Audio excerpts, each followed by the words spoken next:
Experience ചെയ്യാത്ത കാര്യമാണ്. ഞാൻ നടക്കാൻ പറ്റുന്ന അവിടെ വരെ പോകും, അവിടെ നോക്കി നമുക്ക് ഇവിടെ നിൽക്കാന്ന് പറഞ്ഞിട്ട് ഞാനും ഉമ്മയും അവിടെ നിൽക്കാറാണ് പതിവ്. പക്ഷെ ഉമ്മനെക്കാളും മുമ്പ് ഞാൻ മല കയറി പ്രാവശ്യം. പിന്നെ ഇവിടെ വരുമ്പോ എനിക്ക് ഇത്രയും ആൾക്കാർ ഇങ്ങനെയുള്ള ഓരോ ആൾക്കാർ ഓരോ മൈൻഡ് ആയിരിക്കൂലേ, പക്ഷെ ഇങ്ങനെ എനിക്ക് ഞാൻ വിചാരിച്ച പോലത്തെ ഒരു ആൾക്കാരെ കിട്ടിയത് വളരെ സന്തോഷം. അടിപൊളിയായിരുന്നു. എന്റെ സെക്കൻഡ് ക്യാമ്പ് ഇത് അടിപൊളിയായിരുന്നു. എല്ലാരെയും ഒന്ന് പുതിയ ആൾക്കാരെ പരിചയപ്പെടാൻ പറ്റി. ഈ ഫ്രണ്ട്ഷിപ്പ് മുന്നോട്ട് പോട്ടെ, ഗ്രൂപ്പൊക്കെ മുന്നോട്ട് ആക്റ്റീവായി പോട്ടെ. അതന്നെ എല്ലാരും എൻജോയ് ചെയ്തു. അടിപൊളി ക്യാമ്പായിരുന്നു. ഫസ്റ്റ് ക്യാമ്പാണ് ഇവരുടെയും ഫസ്റ്റ് ക്യാമ്പ് കൂടിയാണ്. അത് തന്നെ നല്ല രീതിയിൽ എക്സ്പീരിയൻസ് ചെയ്യാൻ പറ്റി. ഇന്നലെയും ഇന്നുമായിട്ട് എക്സ്പീരിയൻസ് ചെയ്തതാണ് നമ്മളെ ബോണ്ടിങ്ങും നമ്മളെ ഫാമിലി. അപ്പോൾ ഇതുപോലെ ഇനിയും ക്യാമ്പുകൾ അറേഞ്ച് ചെയ്യണം, എല്ലാവരും ഗ്യാദർ ചെയ്യണം, എല്ലാവരും എപ്പം കണക്ട് ആയിരിക്കണം. അടിപൊളി എൻജോയ് ചെയ്തു.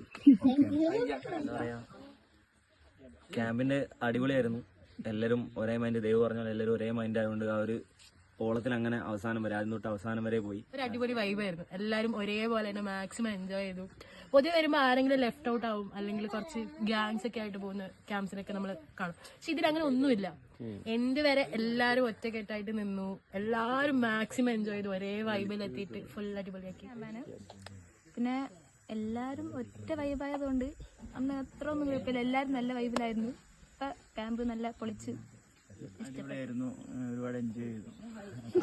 ക്യാമ്പ് ഞാൻ മുന്നേ എക്സ്പീരിയൻസ് ചെയ്തിട്ടില്ല. കാരണം നമ്മളൊരു ട്രിപ്പ് സെറ്റ് ചെയ്ത് പോകുന്ന സമയത്ത് ഡിഫറെന്റ് ഏജസ് ആണെങ്കിലും ഡിഫറെന്റ് ഒപ്പീനിയൻസും അതേപോലെ സജഷൻസും വരുന്ന ഒരു പ്രശ്നം ഉണ്ടായിരുന്നു. പക്ഷെ ഇപ്പൊ പറയുന്ന ഒരു ട്രെൻഡില്ല, ഒറ്റ മൈൻഡ് ആ ഒരു വേവിലായിരുന്നു ഓടിക്കൊണ്ടിരുന്നത്. എനിക്ക് തോന്നിയൊരു കാര്യം തന്നെ ബോണ്ടിങ് ആണ്. എല്ലാവരും ഇതിലിപ്പോ തന്നെ പല ഏജിലുള്ള ആളുകളാണ്. ഫസ്റ്റ് കണ്ടപ്പോ വിചാരിച്ചിട്ടുണ്ട് ഇത് ഒരുമാതിരി എന്താ പറയുക, തന്തയിരിക്കുന്നുള്ള രീതിയിൽ. അങ്ങനെയല്ല വൈബ് പല അങ്ങനെയല്ല, നമ്മൾ പല ഏജിലുള്ള ആളുകൾ. അപ്പൊ എങ്ങനെ ബോണ്ടിങ് കറക്റ്റ് വൈബ് സെറ്റ് ആവും, അങ്ങനെയൊക്കെ ഒരുപാട് ഇതുണ്ടായിരുന്നു. പിന്നെന്താ പറയാ, കൂടി കഴിഞ്ഞപ്പോഴാണ് മനസ്സിലായത് എല്ലാരും എന്താ പറയാ ഒരേ മൈൻഡ് സെറ്റ്, ഒരേ ഇത് എങ്ങനെ നല്ല രീതിക്ക് കൊണ്ടുപോകണം എന്നുള്ള രീതിക്ക് തന്നെ എന്തായാലും എല്ലാരും ആ ബോണ്ടിങ് എന്നും അതേമാതിരി തന്നെ ഉണ്ടാവട്ടെ. 6ാമത്തെ 7ാമത്തെ ക്യാമ്പാണ്.